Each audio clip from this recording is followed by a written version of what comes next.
When my only son told me I wasn't welcome for Christmas dinner, I paused the $3,000 monthly inheritance transfer he thought would never stop.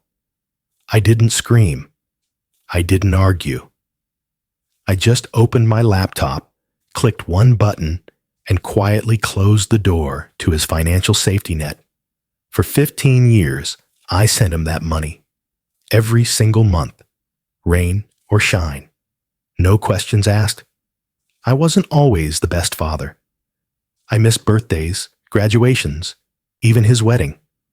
But I thought maybe, just maybe, if I kept showing up in the only way I knew how, he'd let me back in. Then came December 20th. "We're keeping it small this year, Dad. You weren't invited." That's when it hit me. I was never part of the family he was trying to keep small. I sat in my kitchen alone that night. The same chair I'd carved for him as a boy creaked under my weight. In the next room sat a wrapped gift for my grandson. A hand-carved train set he'll probably never open. I wasn't angry. I was done. But what happened after I paused the payments? You wouldn't believe who came knocking. And the twist that came after will make you question everything you think you know about love, guilt, and what it means to truly forgive. Before we begin this story of blood ties and broken lines, stay tuned, because by the end, you'll understand why sometimes cutting someone off is the only way to bring them back. My name is Thomas Mitchell. I'm 65 years old, and for most of my adult life, I thought I understood what it meant to be a father, until I learned that sometimes showing up late is worse than not showing up at all. When Nathan was born, I was 27 and working 16-hour shifts at a cabinet shop in Ohio. His mother and I were already falling apart before he could walk. By the time he was 6, the divorce was finalized. She got custody. I got weekends, the kind of arrangement that made me feel more like a distant uncle than a dad. At first, I tried. I really did. I drove 4 hours every other weekend to see him, only to spend most of that time watching him sleep or rushing to return him before Sunday evening. It wasn't bonding. It was a transaction with a clock.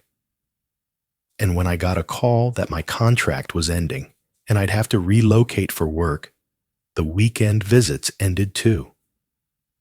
I never fought for more custody. I told myself I didn't want to drag him through a court battle. But the truth was, I didn't think I had a chance.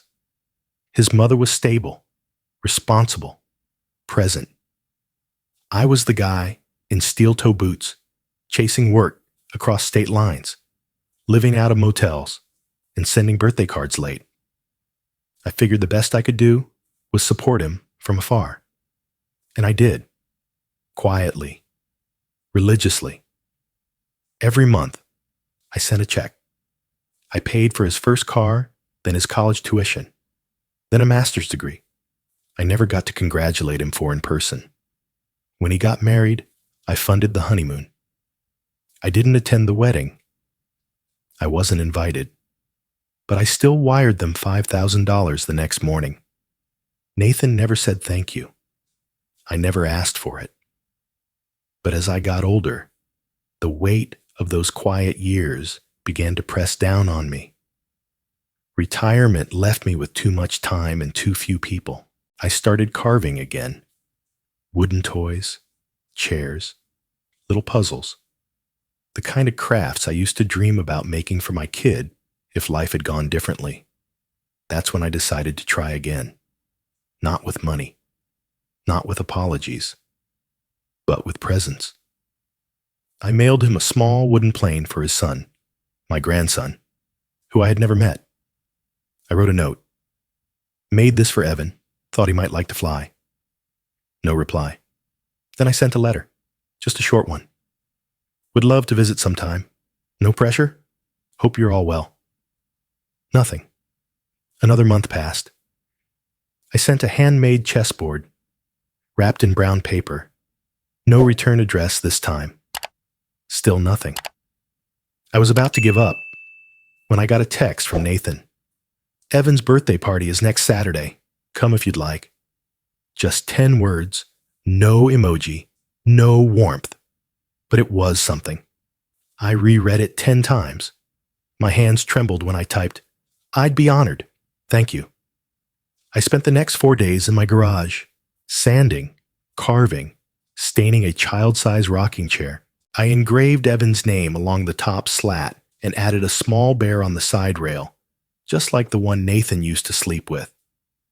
It was the most personal thing I'd made in years. I wrapped it in blue paper and tied a note. From Grandpa Tom, who's trying to be more than just a check in the mail. The party was at a modest house in the suburbs. Balloons on the mailbox, kids screaming in the yard. Nathan met me at the door. He looked older than I remembered. Or maybe I was just seeing him clearly for the first time. "Hey," he said. Just that. No handshake, no hug. But his eyes didn't carry anger. They carried caution. I'd take it. Inside, I watched Evan blow out 5 candles. He looked just like Nathan at that age. Same wiry hair, same serious eyes. When he opened the chair, he barely glanced at it. Too many gifts. Too many distractions. But I didn't care. I placed it in a corner, hoping one day he'd rock in it while reading or thinking or just being a boy. After the party, most of the guests left. Nathan came out with 2 paper plates, each with a slice of cold pizza. "You hungry?" he asked. I nodded. We sat on the back steps, the night air cool on our faces. For 10 minutes, we ate in silence. Then he spoke. "Mom died last year." I paused. "I didn't know. I'm sorry." "She never remarried," he continued. "Always said one heartbreak was enough." "I understand." He looked at me, then away. "I don't know why I invited you. Evan doesn't even know who you are." "That's my fault." He didn't argue. "But I'm here now," I said. He finished his slice and stood. "Yeah, I noticed." It wasn't forgiveness. It wasn't warmth. But it was more than I'd had in 30 years. As I drove home that night, the chair still sat heavy in my trunk. Not the wooden one. The invisible chair I'd been trying to earn a seat in all his life. And for the first time, I thought maybe I was getting closer. The week after Evan's birthday, I sent Nathan a short text. "Thanks again for having me. It meant more than you know." No reply. I told myself he was busy. Maybe swamped with work, parenting, life. I waited 3 days, then followed up with a photo. The old wooden train said I was restoring. Thought Evan might like this next time I visit. Still silence. Days turned into a week. A week turned into 2. I called one evening, just after dinner time. It rang 4 times, then voicemail. I left a message, tried to keep it light. "Just checking in. Hope you and Evan are doing well. Let me know if there's a good time to call back." Nothing. By the end of the month, I'd sent 3 messages, 2 emails, and made 4 calls, all unanswered. The funny thing about silence is that it doesn't come all at once. It creeps in. First, it's the delay in response. Then it's the careful wording. Then eventually, it's the total absence. And when it finally arrives, it wraps around you like fog. You can't see where it started or where it ends. You just know you're surrounded by it. I kept sending the $3,000, like always. On the 1st of the month, the wire transfer went through. Same amount, same time. No message, no acknowledgement.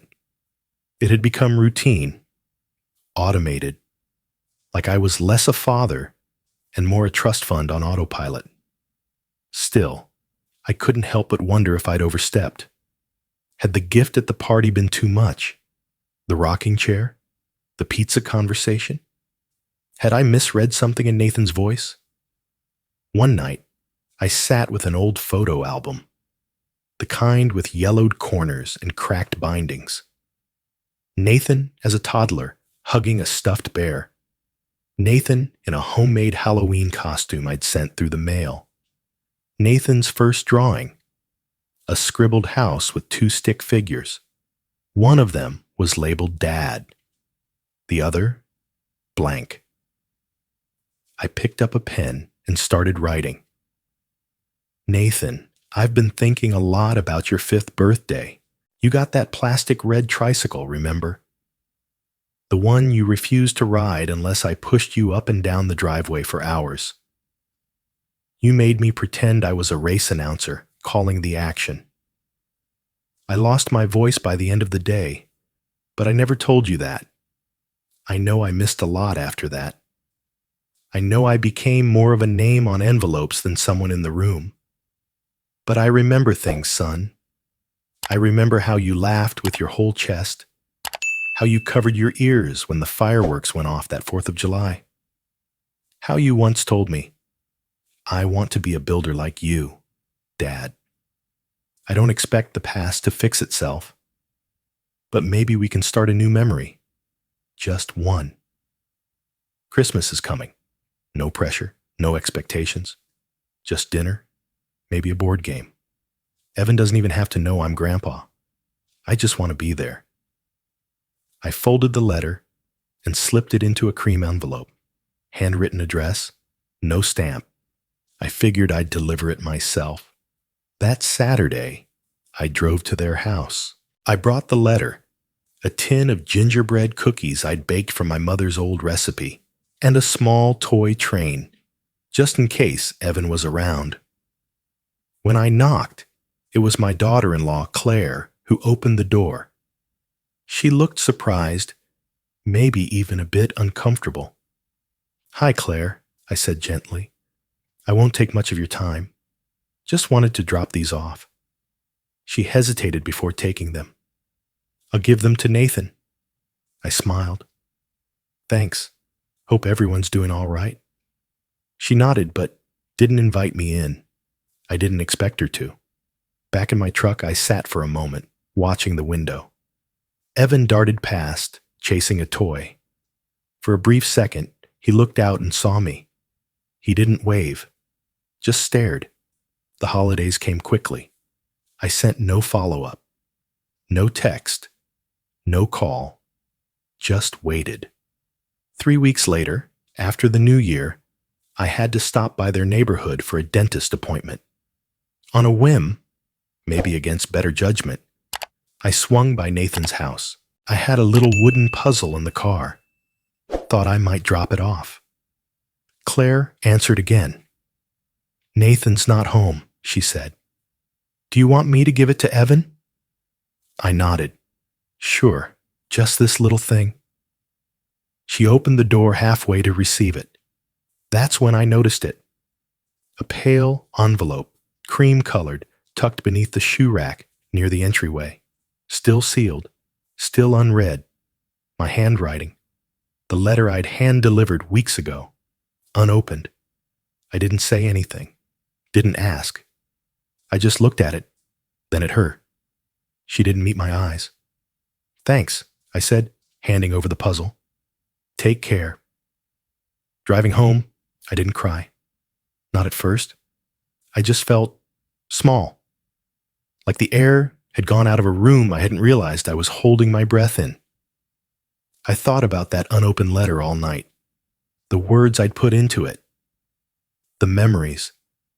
The reaching. And how it had landed. Not in Nathan's hands, but under a pile of winter boots, ignored like junk mail. On the morning of December 20th, I dialed Nathan's number for what felt like the 100th time that year. My hand trembled slightly as the phone rang. 3 tones, then a click. "Hey," he answered, curt and clipped. Not cold, just distant. The tone you use for someone you owe nothing. I cleared my throat. "I was thinking, If you and Claire don't have too many people over for Christmas this year, maybe I could stop by, just for an hour or two." There was a pause, not long, but long enough to make me brace. "We're keeping it small this year," he said flatly. "You weren't invited." Silence stretched out like a noose. I waited for something, a follow-up, a softened tone, a maybe next year, but nothing came. "It's too late to pretend now," he added. That one landed harder than the first blow. "Too late to pretend?"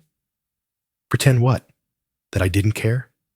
That I hadn't been trying, quietly, clumsily, painfully, to mend what I broke?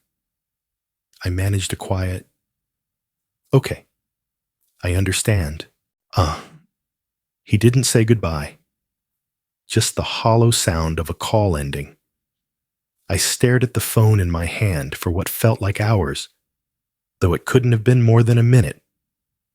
My thumb still hovered above the screen, as if pressing something again would undo what was just said. Then I stood. The living room felt colder than usual, though the thermostat hadn't changed. On the small table beside the window sat the train set I'd spent 2 weeks carving for Evan. I reached for it, then pulled my hand back. What was I doing? This wasn't rejection anymore. This was something sharper, more deliberate, an erasure. Nathan hadn't just said no. He'd shut a door and locked it from the inside.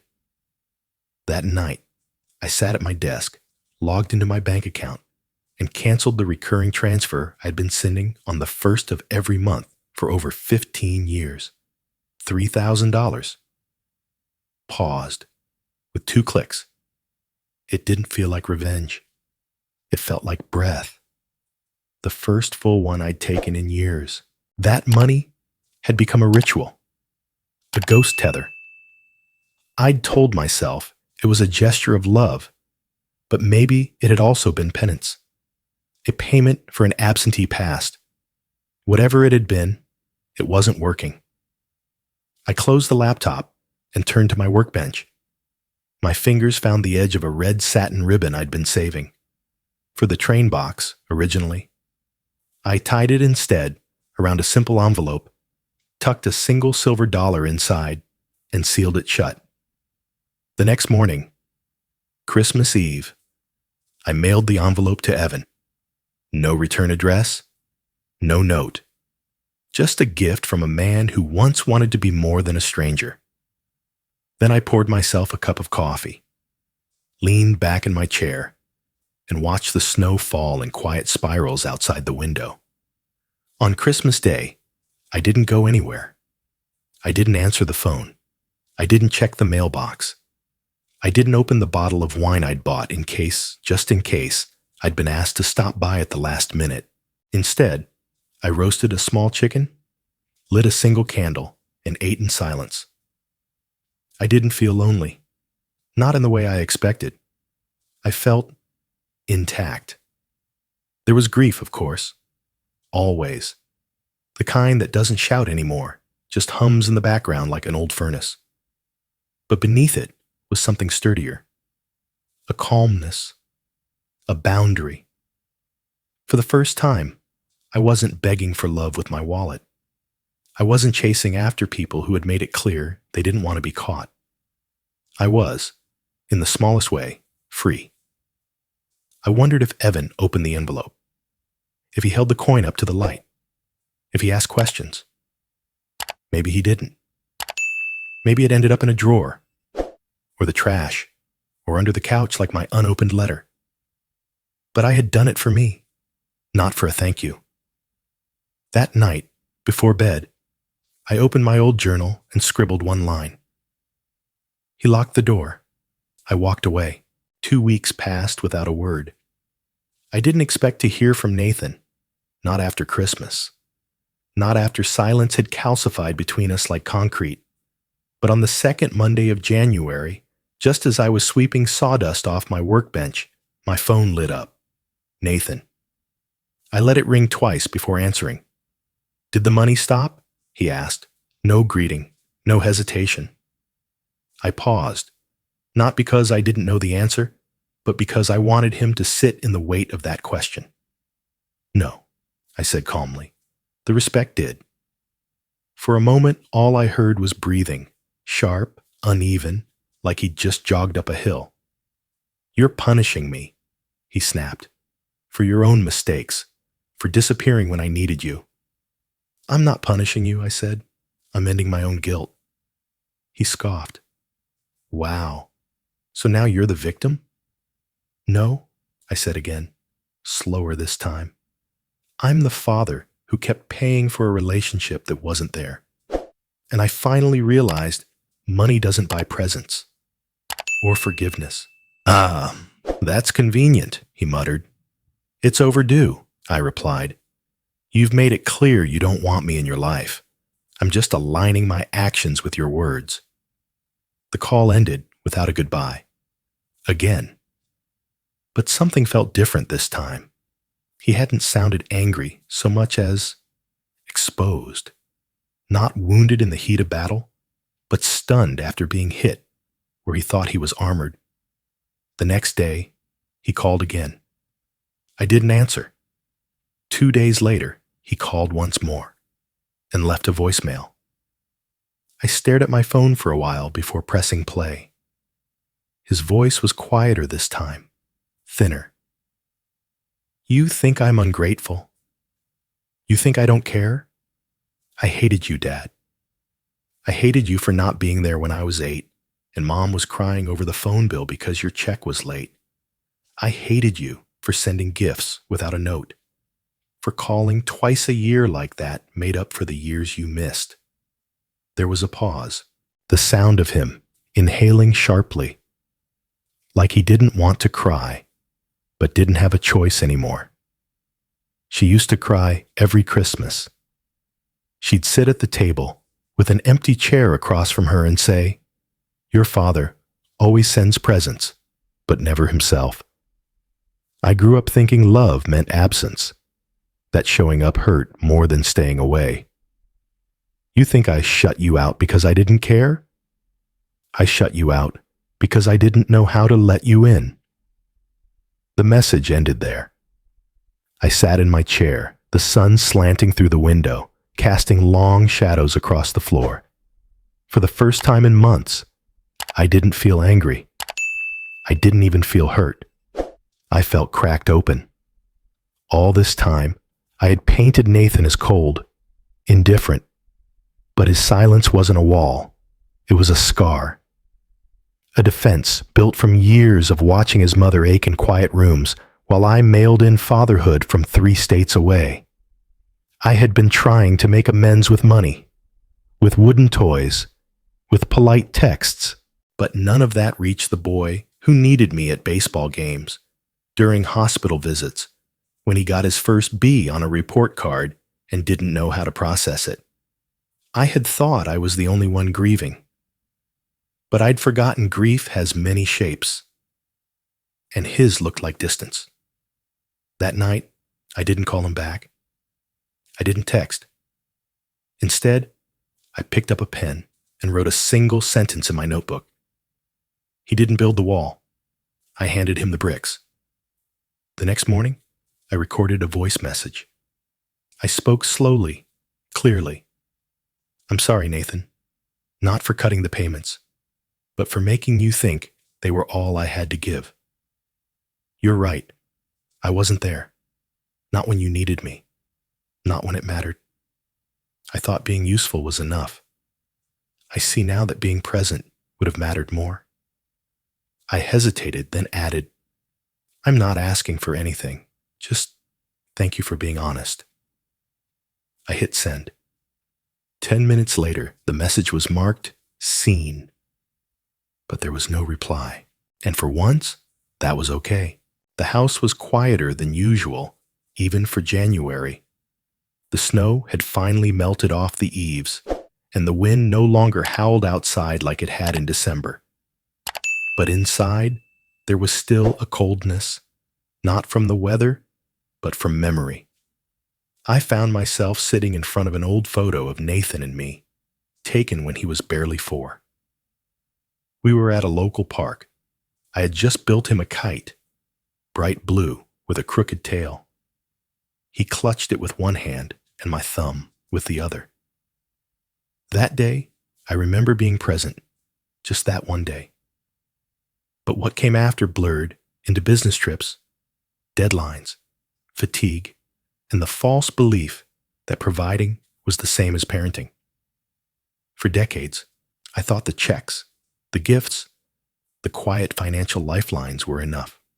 I told myself they made up for the lost birthdays, the unanswered letters, the empty chairs. I convinced myself that being a good provider meant I had done my job.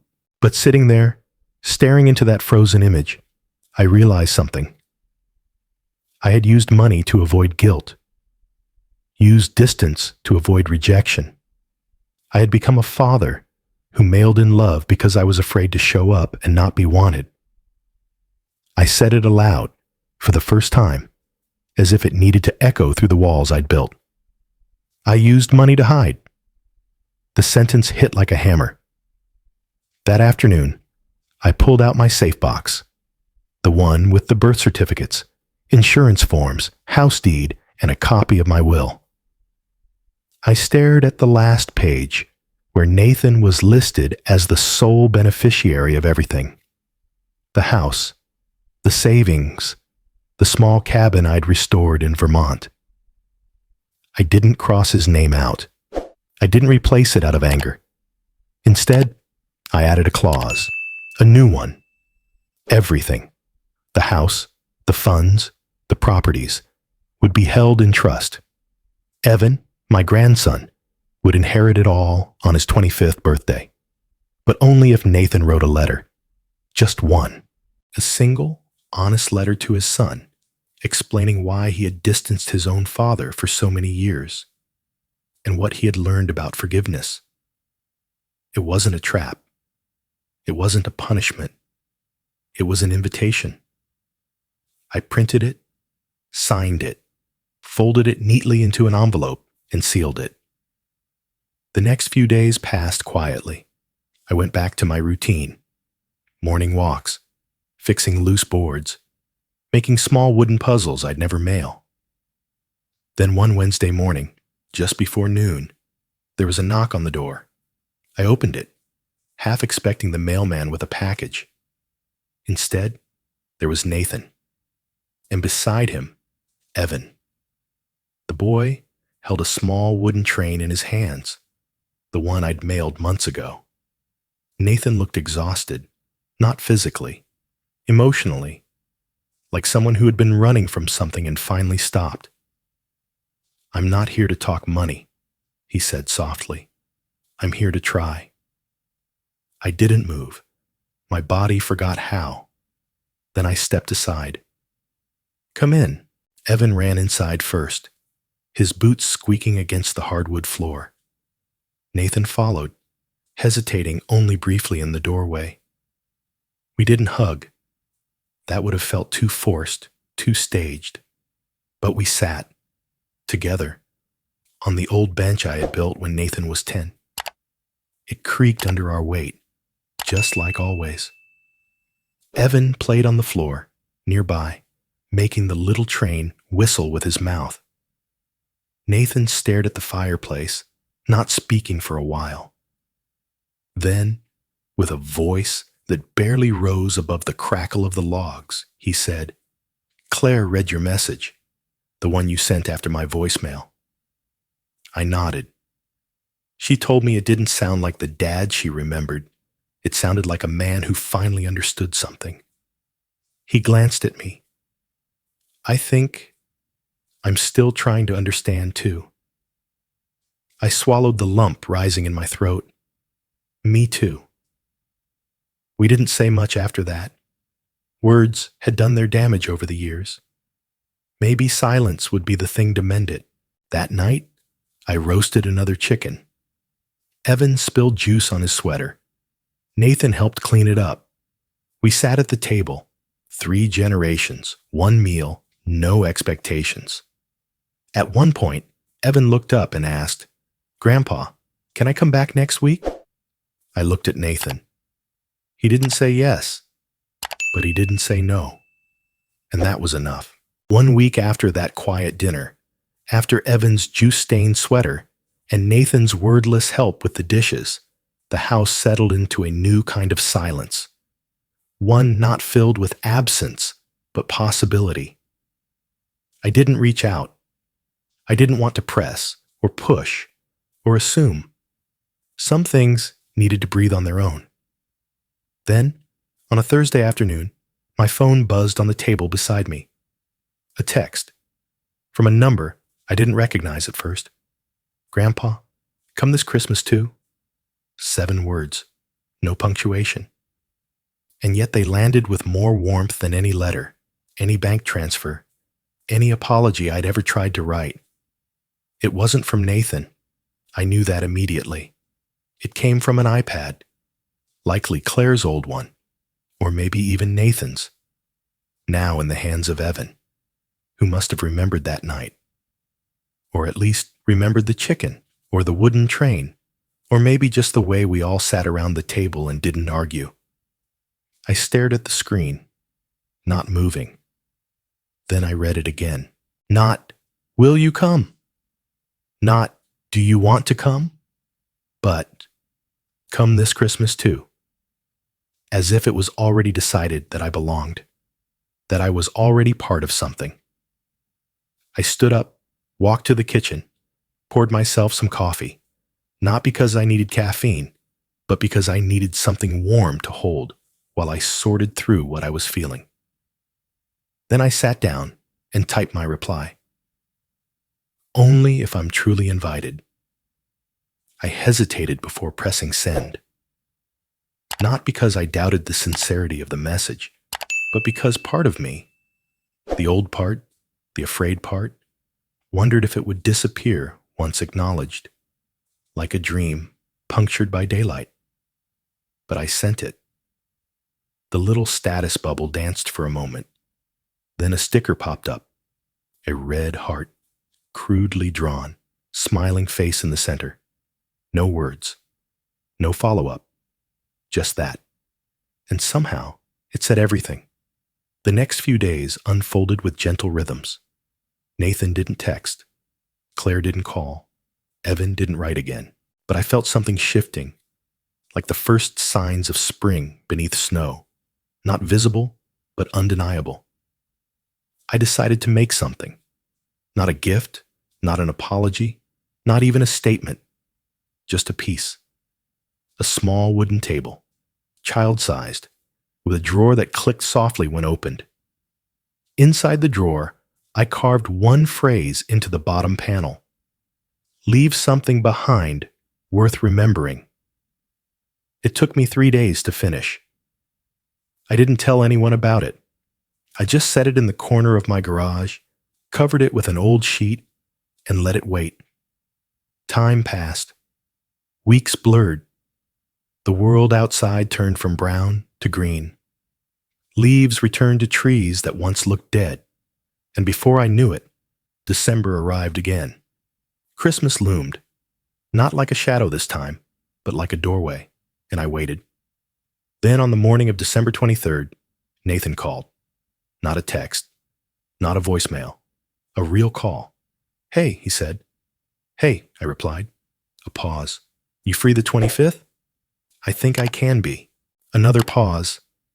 "Claire's making ham this year. Evan wants to show you his new Lego set." I smiled, even though he couldn't see it. "I'd like that." He cleared his throat. "No big deal or anything. Just dinner." "Sure," I said. But we both knew it was more than dinner. It was something rebuilt. On Christmas Day, I walked up the familiar steps of their home, the small wooden table covered in a red sheet resting in my trunk. Evan greeted me at the door, barefoot, holding a half-assembled spaceship. "Grandpa," he beamed, "you came!" He didn't know how much those words mattered. Nathan was in the kitchen, carving meat. Claire set the table. The house smelled like cinnamon and roasted rosemary. We ate. We laughed, lightly, carefully, but genuinely. After dessert, Evan dragged me to his room to show me his model. I followed, heart full.